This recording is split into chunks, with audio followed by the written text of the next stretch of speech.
Hello అండి అందరికీ welcome back to my channel. అందరికీ వ్యాస పూర్ణిమ శుభాకాంక్షలండి. అందరూ తమ గురువుల్ని తలుచుకుంటూ మంచిగా పూజ చేసుకున్నారని మనస్ఫూర్తిగా భావిస్తున్నాను. సో నేను కూడా హడావుడిగా పూజ చేసుకున్నానండి. ఎందుకు అంటే పొద్దున్నే టైం ఉండదు, వర్క్ ఉంటుంది కాబట్టి మా బాబు వాళ్ళైతే పూజ చేస్తుంటే చిన్న క్లిప్ అనేది తీసుకున్నాను. సో వాడైతే పొద్దున్నే లేచి ఎర్లీగా రెడీ అయిపోయి ముందు దీపారాధన చేసేసుకుంటాడు.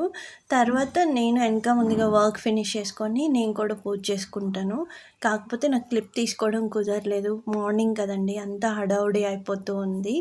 సో మనసులో వ్యాస భగవానుడిని, నాకు చదువు నేర్పిన నా గురువుల్ని అందరినీ భావించుకొని మనస్ఫూర్తిగా నమస్కారం తెలియజేసుకొని పూజ అయితే ఫినిష్ చేసుకున్నాను.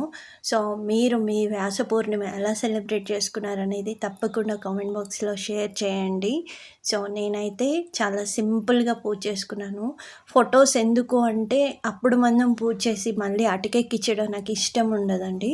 అందుకే ఉన్న గణపతినే గురువుగా భావించి మనసులో వ్యాస భగవానుడిని, మనకి విద్య నేర్పిన గురువుల్ని మనస్ఫూర్తిగా తలుచుకొని పూజ అనేది నేను చేసుకున్నాను అనమాట.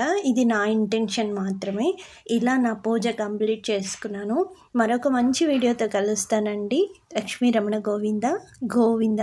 ధన్యవాదాలండి. ఉంటాను. నమస్తే.